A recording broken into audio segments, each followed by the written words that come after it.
the President of the FICCI, Mr. Rashish Shah, other distinguished colleagues on the dais and friends. Thank you very much for having put this post-budget interaction together.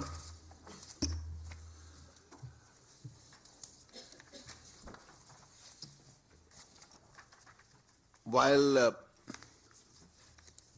budget making itself is a complicated exercise, I think commenting on it is very simple.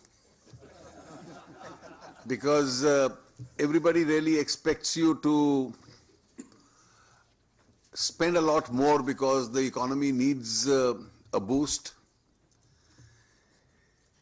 They expect you to spend more and tax less, yet maintain fiscal prudence. And of course, there are sections which are always thinking in terms of entitlements. And therefore, you have to keep all these broad interests in mind while budget making. But this year's budget was prepared in the environment when, after about a couple of years of slow growth in the global economy, one could see the global economy moving up. And that, of course, also had its own impact on domestic demand. It showed improvement in the exports in the last few months. The indications of this were correspondingly available within the country also. All the quick indicators which were coming were showing a positive trend as far as the economy is concerned. And I think there was a third important factor, that in the last 2 years in particular,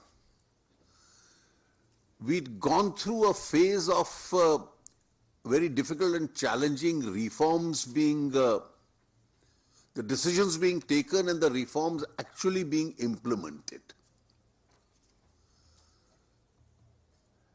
And if cumulatively you analyze this post-reform period, global economy moving up, domestic indicators looking better,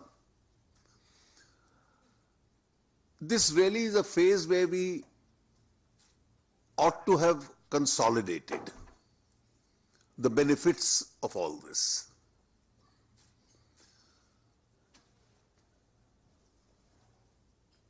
And while consolidating the benefits of all this, one had to bear in mind the conventional sectors which have done well, and many of them do well even in spite of the government. They do well independent of the government, the services sector, for instance. And of course, there are sectors where we've lagged behind conventionally, but now we are on track. And I think the way we are moving, with almost every year we'll see improvement. Infrastructure is one such sector, where we've, in several areas, hastened the pace. And it's visible in some areas, it's now lesser visible, but beginning to happen in the other areas. And therefore, you had to continue to keep on and expanding on the spending in those areas. Agriculture was one sector which did need support. And I think over the next few years, governments at the center and the states will have to really concentrate on this particular area, because that is where the glaring income inequalities are, inequalities in terms of quality of life are. That is where potential for further growth at a better, higher pace in GDP, the potential really lies. And therefore, both in terms of rural infrastructure and rural incomes are the areas which needed a spending.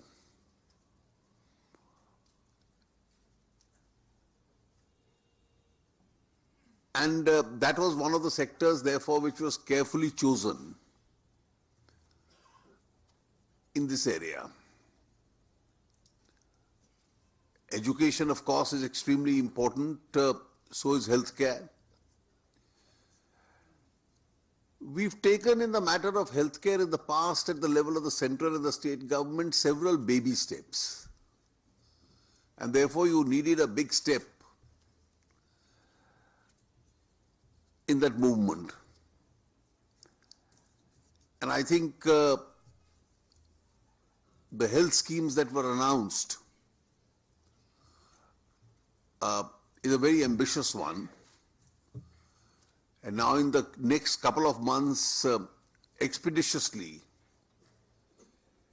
we have to work towards putting the loose ends together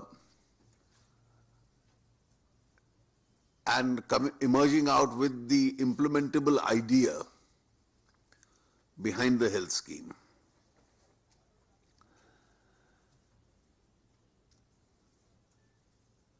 You mentioned the corporate income tax.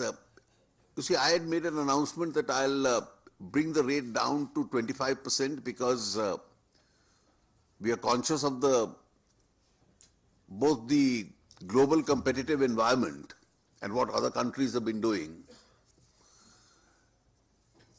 And we also realize that Indian companies need to have an investable surplus.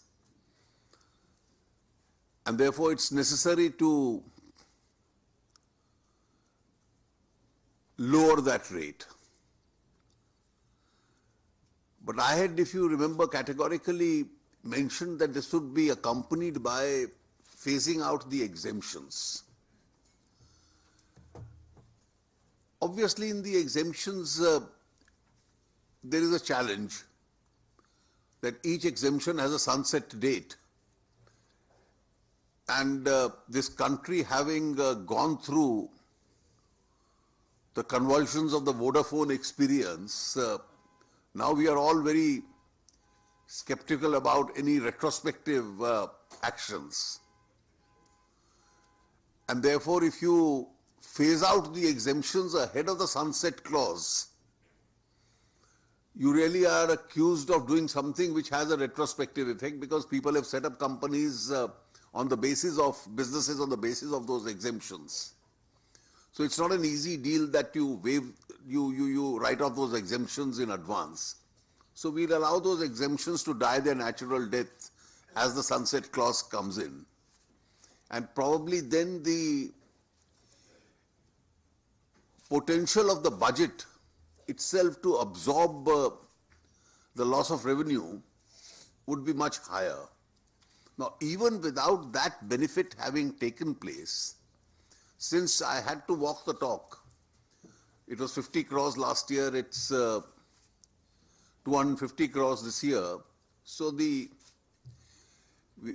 graded up in terms of making it 25%. And I do understand from the figures of the Income Tax Department that the 7,000 companies which are now left out of the 25% category, in fact, on an average, are paying between only 22 to 23% with the benefit of the exemptions. So once the exemptions phase out, probably the opportunity, at the moment, no great prejudice is caused to them. So once the exemptions phase themselves out, our potential to move further could possibly increase.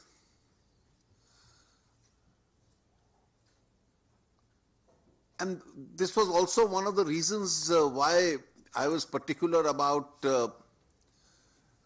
despite the changes in the long-term capital gains taxation, to make sure that there is no retrospective impact and people who've invested in the past, at least till the moment of the announcement, get the benefit of whatever profits they've earned till that moment. And that's why all existing profits earned were grandfathered by as a part of the changes itself.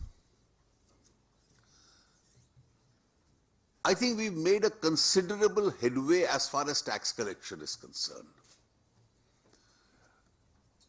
It's a combination of three factors.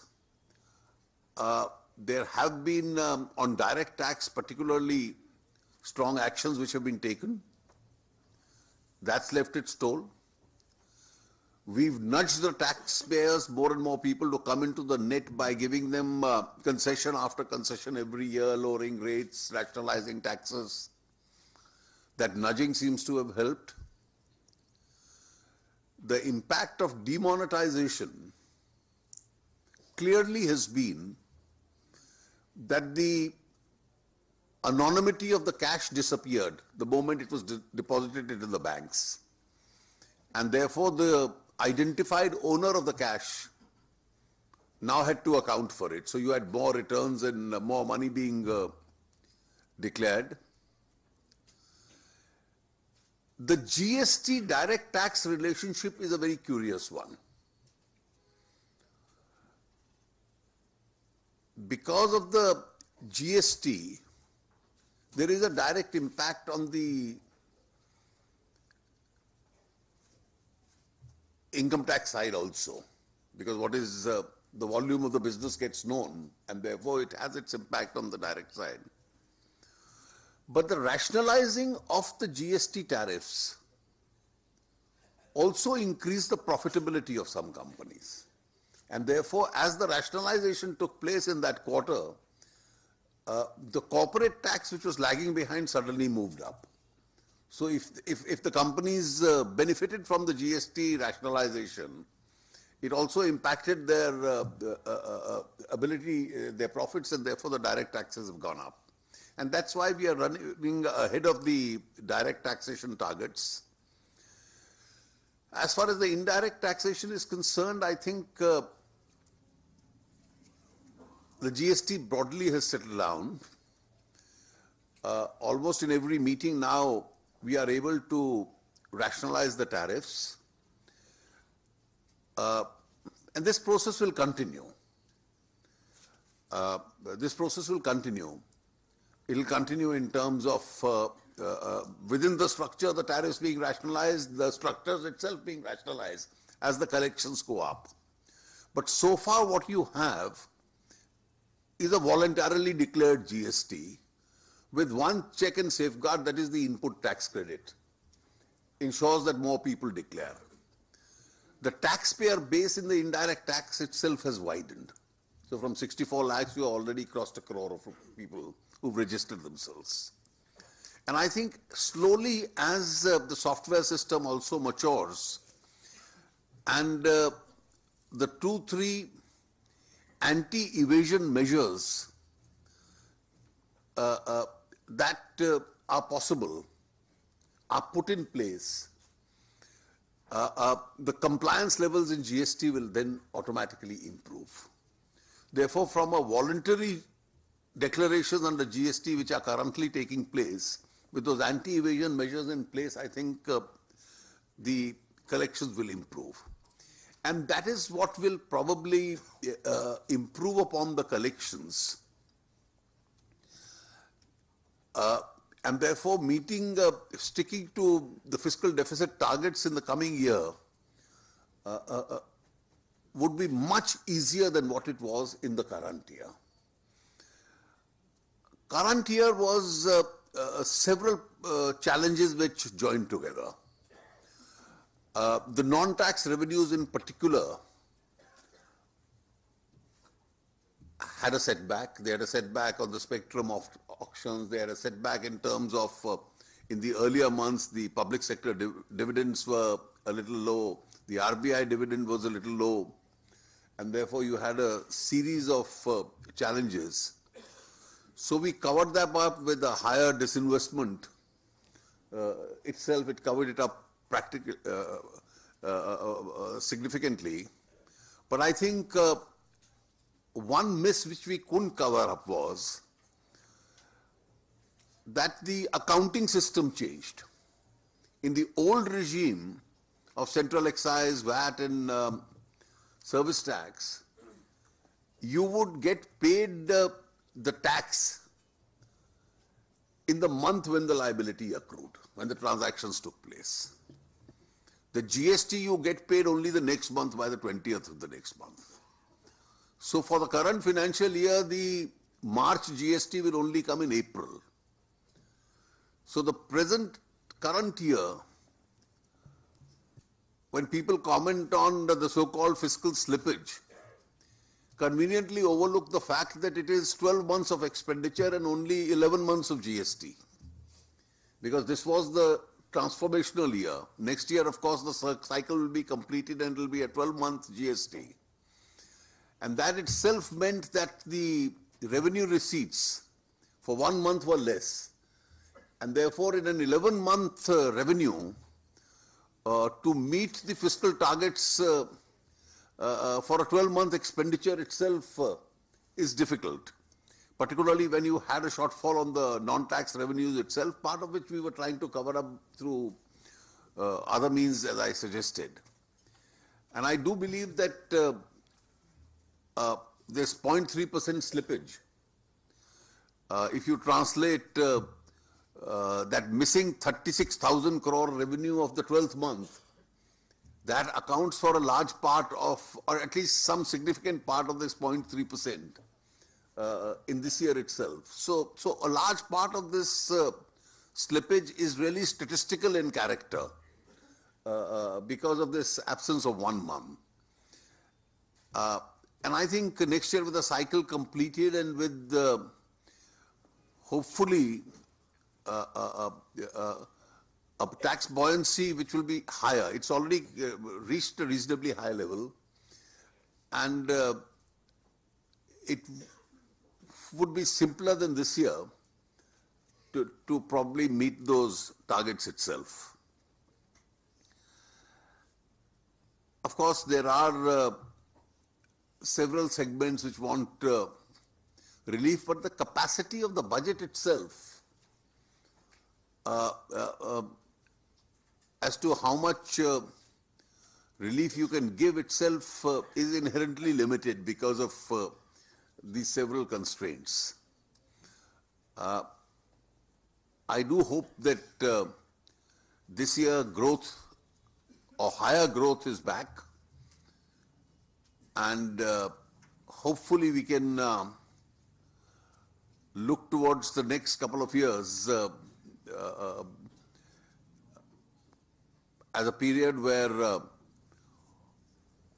post those structural reforms, I think we start reaping in a much greater benefit as far as the economy is concerned. Thank you. So over to you, Sanjay. Thank you, sir. We will take a few questions which the Finance Minister would be pleased to reply to. I first invite Mr. Y.K. Modi, past President of FICCI.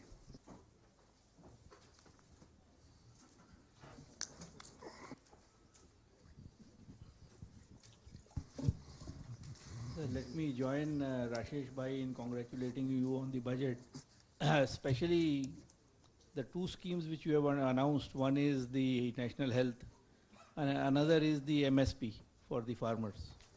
Now I have a couple of suggestions on both these schemes, sir. One is that both these schemes need state support.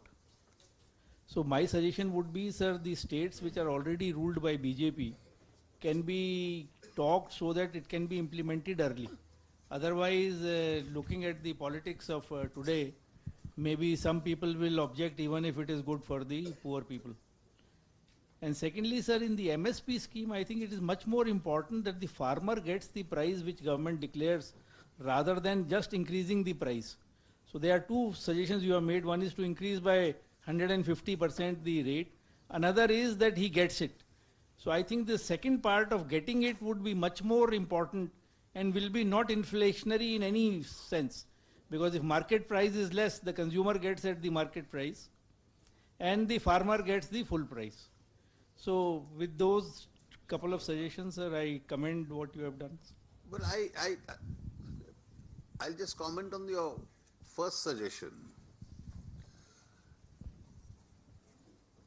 You see, I don't think it will be fair to implement it or try and implement it more easily depending on the political complexion of which government is in which state. You see, the character of the scheme is such, and particularly if it has a very large component of central funding, I don't think any state government can ever take a position that I don't want it implemented in my state. Now you have state governments also which are spending in this area, and therefore I believe that, and this is what the Chief Economic Advisor has mentioned in a survey also, that there are some areas, though not statutorily required by law, where the GST Council kind of a non-statutory experiment can be replicated.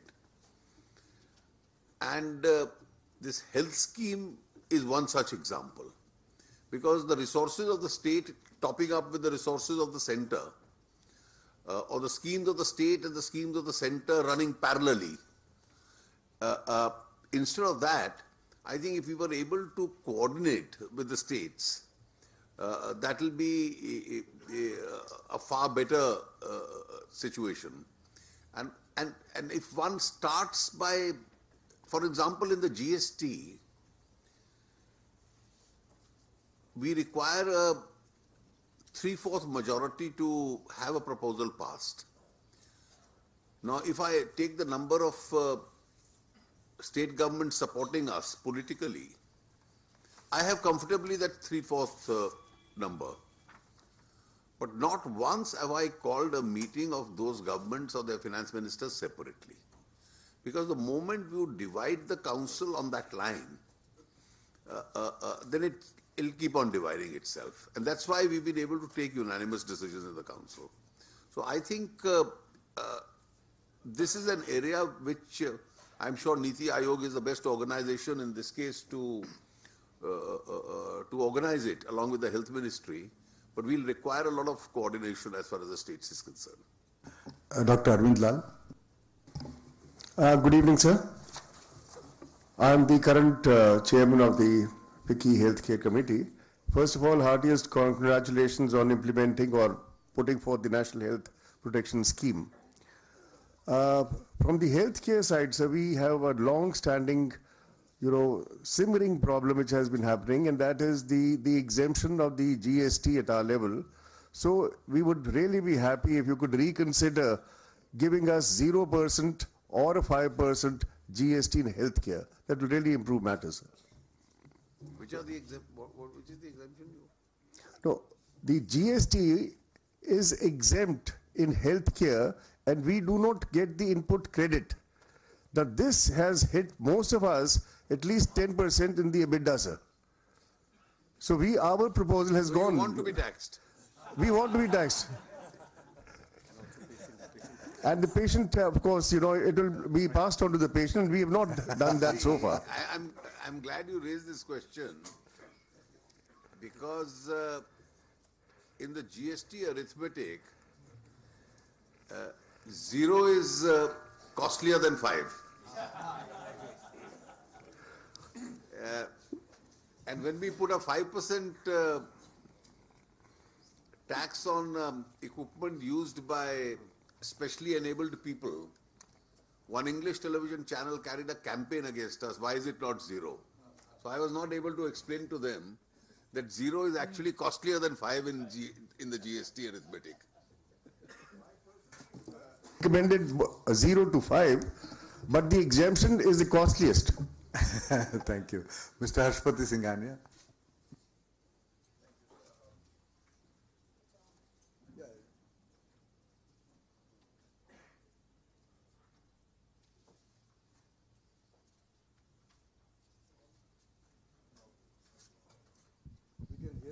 can hear you.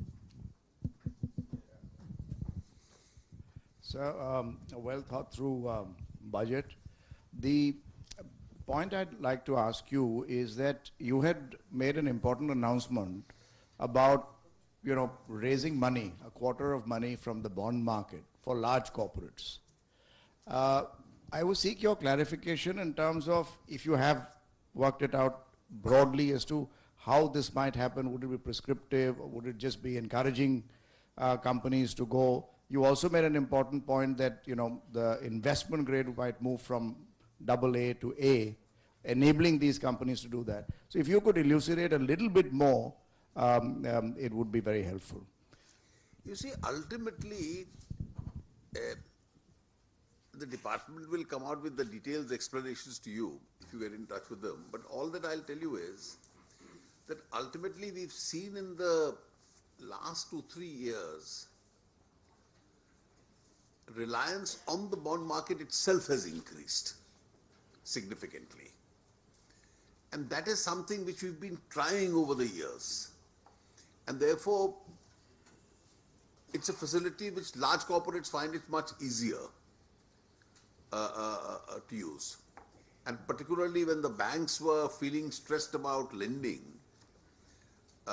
it's a situation which has emerged in the course of the last 2-3 years. Now, procedurally, how we do it, I think the Department of Economic Affairs will come out with detailed explanations of this. Mr. Desai?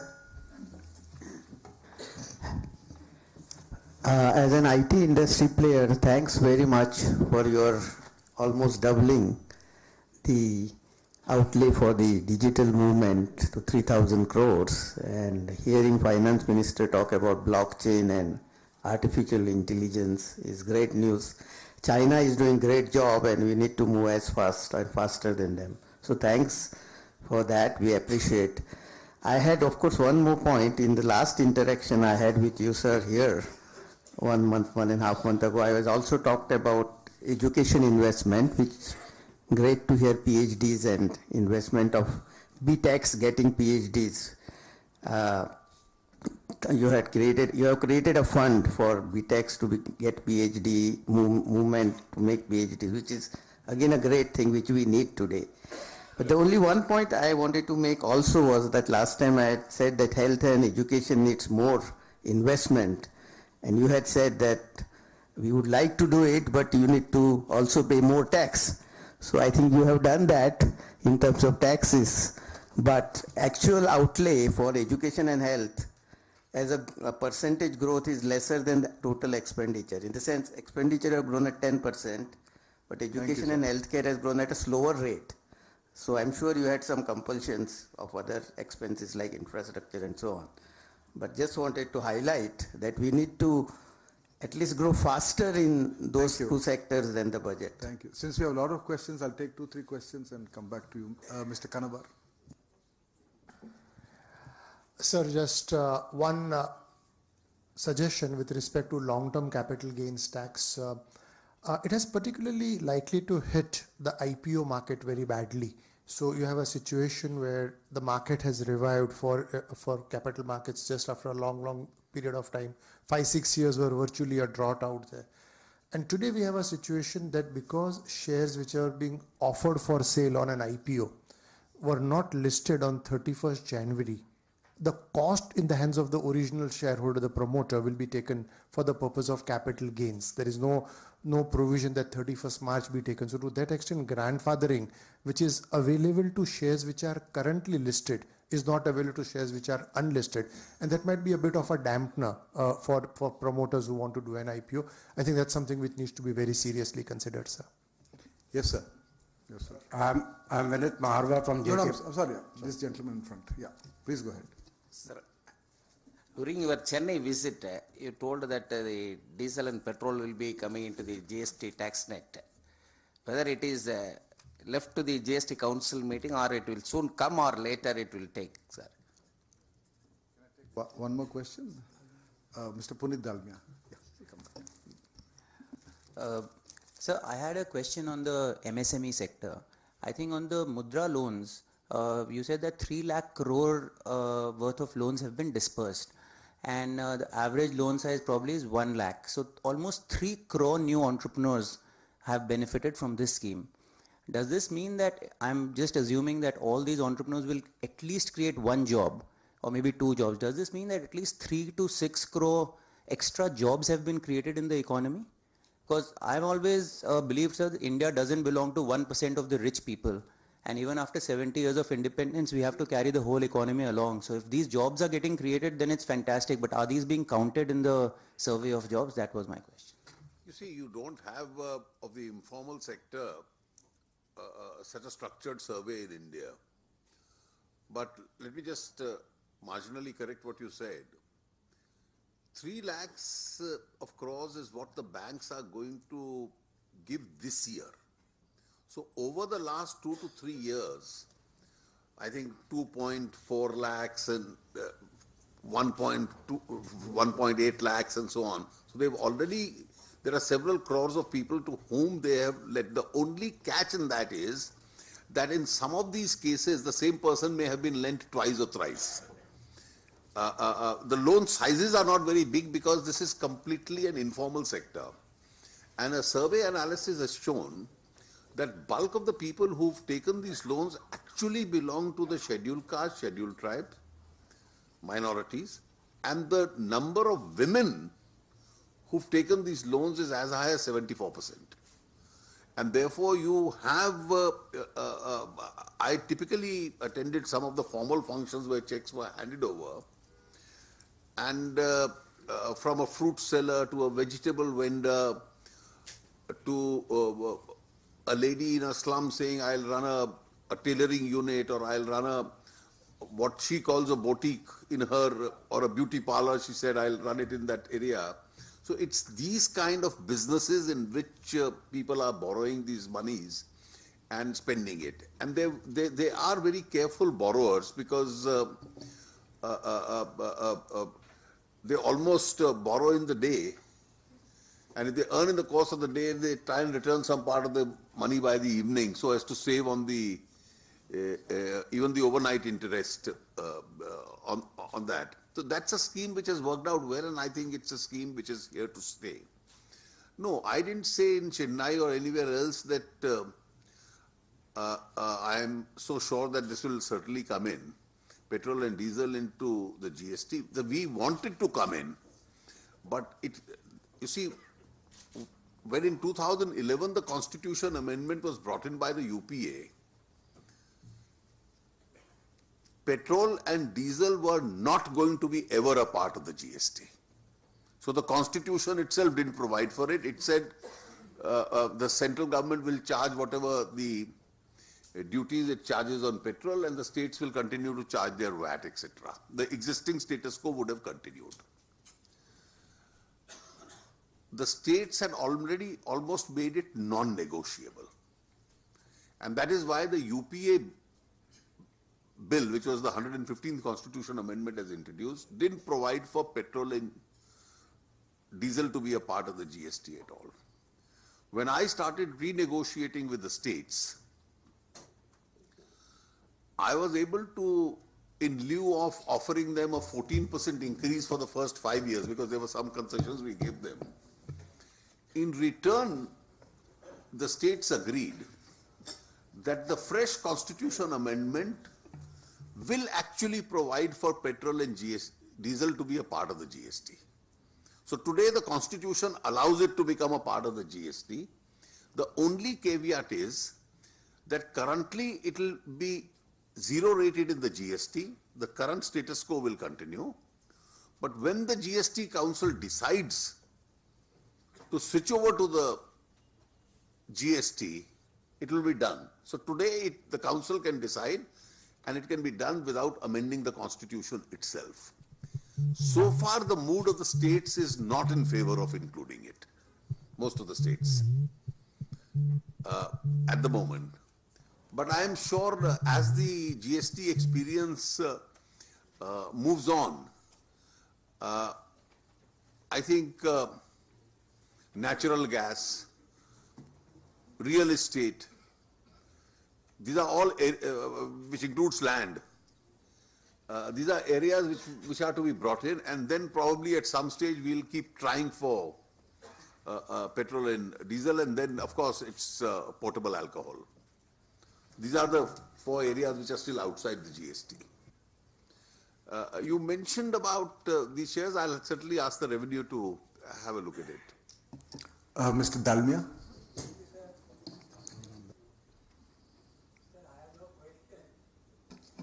I have no question. I only wanted to make some observations and some suggestions. First of all, sir, I think this was a wonderful budget. I wish such budgets were presented since we started this exercise 70 years ago. At least once in 5 years, the face of India would have been very different. So only concern about it is the revenue deficit and the state deficits. Unfortunately, I could not quickly find out the extent of state deficits, because that is also a part which hurts the economy. The proof of the pudding is going to be in the outcomes. All planning is good. Expenditure is not the only criteria to judge. We must have physical outcomes, and I think there is a process already that you have indicated that will be measured against that. Sir, I would suggest that about irrigation, this process which has been talked about merging of all the rivers or linking of all the rivers, that will go a long way to take care of drought and floods.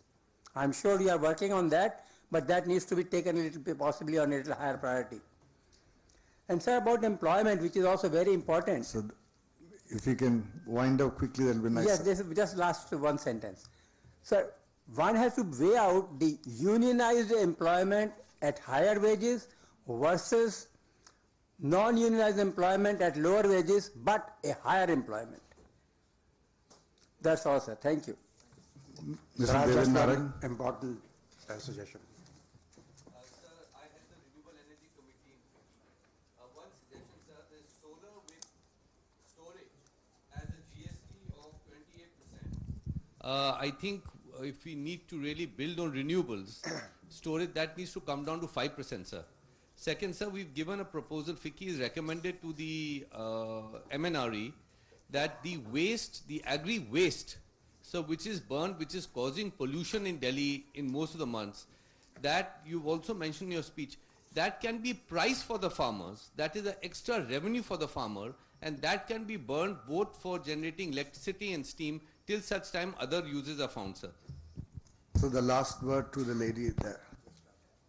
Yes, ma'am, please go ahead. So good evening. I'm Dr. Vidya from Symbiosis International University. First, compliments are your focus, strong focus on health and education. So my question to you is the revitalizing infrastructure and systems in education, the RISE scheme, that will it also include the private sector? I mean, whatever you plan to do, the budget allocations, because more than 50% of the universities today in India are privately managed, you're aware. The R&D budgets, I mean, it's really heartening to it was heartening to hear these words about learning outcomes, you know, about research funding and so on. Will this all go only to the public sector, or will private sector be also included?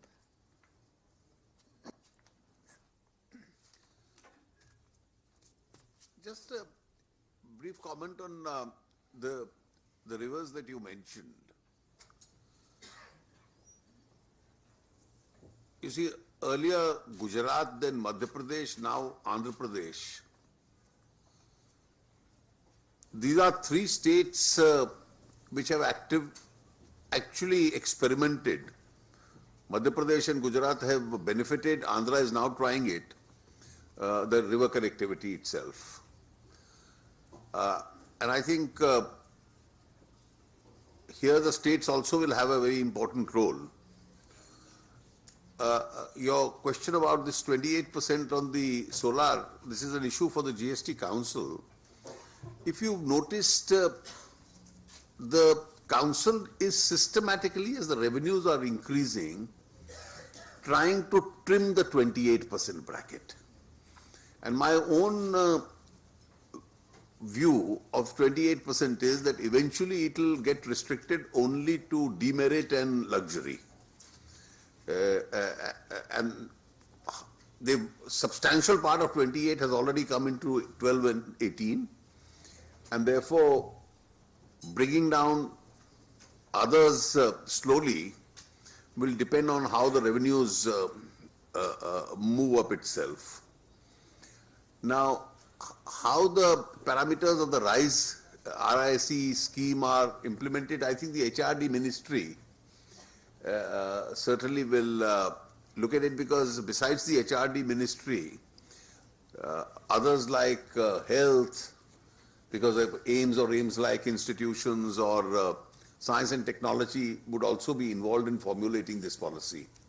And I'm sure when they are formulating this policy, they'll have a public discussion as to what the contours and parameters of this scheme are. And probably private institutions could be heard at that stage as to what their viewpoint is. Thank you, sir. Ladies and gentlemen, please join me in thanking the Finance Minister.